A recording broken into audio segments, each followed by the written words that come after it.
welcome to today's Explainer. I am absolutely thrilled to have you here because we're about to unpack one of the most famous, enduring, and honestly chilling legends to ever come out of the frozen north. Okay, let's dive into this.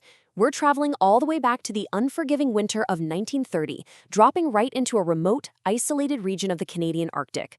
Now, the story we're looking at today literally has it all: an isolated setting, a baffling disappearance, and a mystery that has kept people hooked for nearly a century. We're talking, of course, about the legend of Lake Anjikuni. It's a tale that's been whispered around campfires and splashed all over the internet for decades.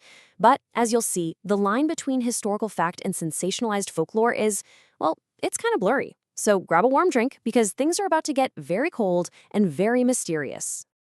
Imagine this. It's November 1930.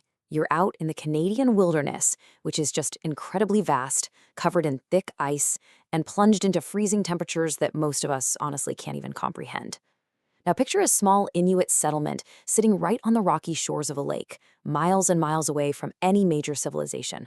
Suddenly, that entire community simply ceases to be there. No footprints leading away, no signs of struggle. Just gone. Where did 25 people go? How does an entire settlement just vanish into thin air, leaving literally all of their worldly possessions behind, right in the middle of a brutal Arctic winter? That is the burning question at the very heart of the Anjikuni Lake Mystery. And honestly, it's a question that sparked some of the wildest theories you could ever imagine over the last 90 years. Section 1. The Village That Vanished. November 1930. Now, what's really interesting about this slide is the sheer level of spooky sensory detail. The story officially kicks off in the Kivalliq region, in what is now Nunavut, with a French-Canadian fur trapper named Joe Labelle. So, according to the legend, Labelle was looking for shelter from the biting cold at this friendly Inuit camp he'd actually visited before. But instead of a welcoming community of 25 people, he walked into absolute, eerie silence. As he investigated the 6 empty tents, what he found was just chilling. There were pots of caribou stew still simmering over fire pits or totally burnt out. He found half-finished sealskin shirts with bone needles still sticking right through the fabric, as if the seamstress had literally vanished mid-stitch. Rifles, which are obviously absolutely crucial for survival in the Arctic, were just casually propped up against the tent poles. Outside, it was even worse. 7 sled dogs were found still tied to their tethers, frozen solid and starved. And, maybe the most unsettling detail of all, an ancestral stone grave on the edge of the camp had been emptied. The heavy stones were carefully unstocked, but totally undisturbed by wild animals. I mean, it looked exactly like these people evaporated mid-sentence. Section 2. A story goes global. The myth multiplies. So how does a quiet, isolated account from a lone fur trapper actually make its way out of the middle of nowhere and into the global consciousness? Well, a story this perfectly chilling doesn't just stay buried in the snow, right? It gets picked up, it gets polished, and it spreads like wildfire. The match that lit this particular fire was struck by a guy named Emmett E. Kelleher. Kelleher was a local journalist in Manitoba, and he was pretty well known for writing these incredibly colorful, dramatic stories about the rugged northern frontier. In late November 1930, he published an article in the Halifax Herald with this totally breathless headline: "Vanished Eskimo Tribe Gives North Mystery Stranger Than Fiction." Kelleher took Labelle's account and basically dialed it up to an 11. He engineered this perfectly paced, almost Conan Doyle-esque sensational story, packing it with evocative details meant to totally grip the reader. He even threw in a photograph of an empty Inuit camp, though, spoiler alert, we'll find out later that this photo had absolutely nothing to do with Lake Anjikuni. The story got syndicated, traveled around the world, and boom, the myth of the vanished village was officially born. Section 3. Stranger Than Science. Decades of embellishment. Let's move to and see how this builds.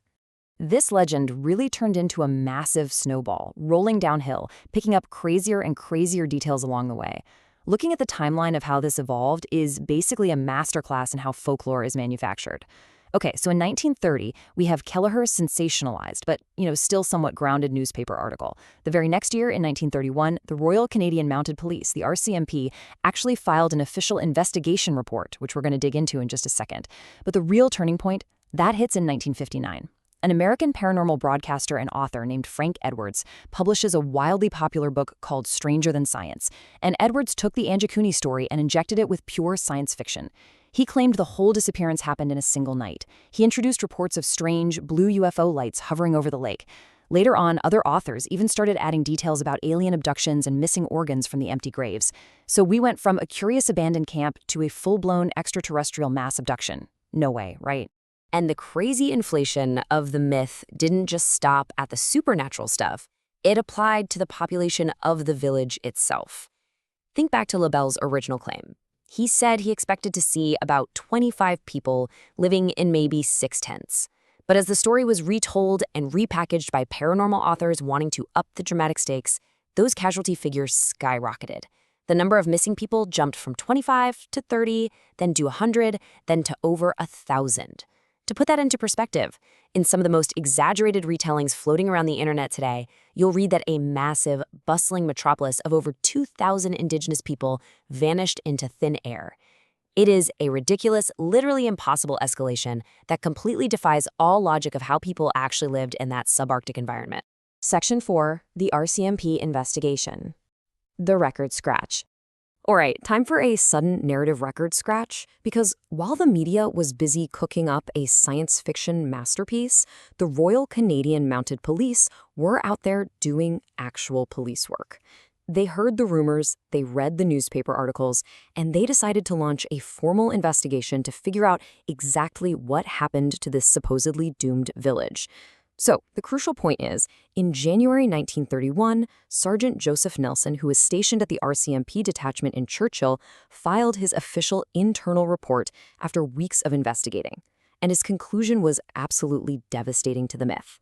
He simply wrote, "I can find no foundation for this story. Just a definitive, unyielding statement.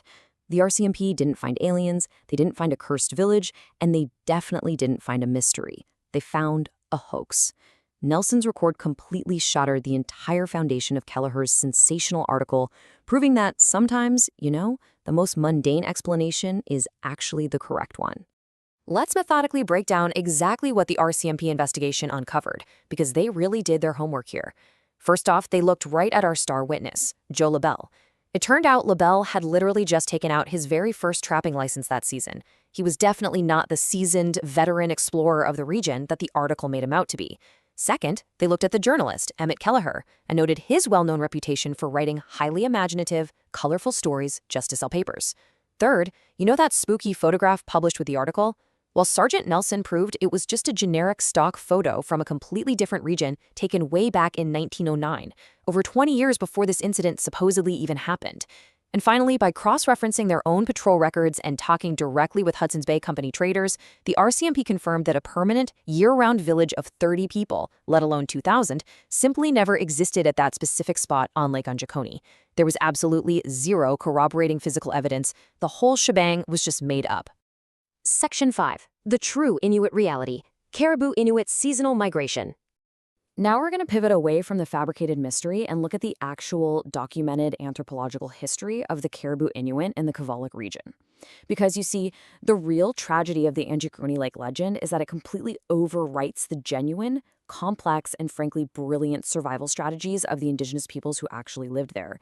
And this brilliantly illustrates the divide between what we want to believe and what is actually true. On one side, we have the legend, a deserted ghost town, a mass supernatural disappearance, UFOs, just this spooky, unexplainable void.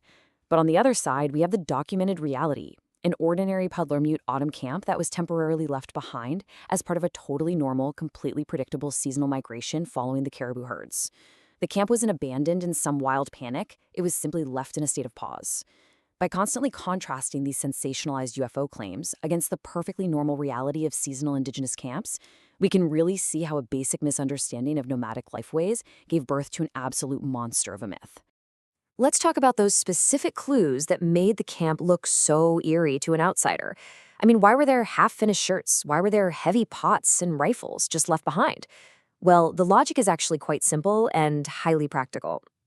As the Inuit families followed the caribou herd to their winter hunting grounds, they obviously couldn't carry every single thing they owned across the freezing tundra, so they naturally cached heavy, easily replaceable items.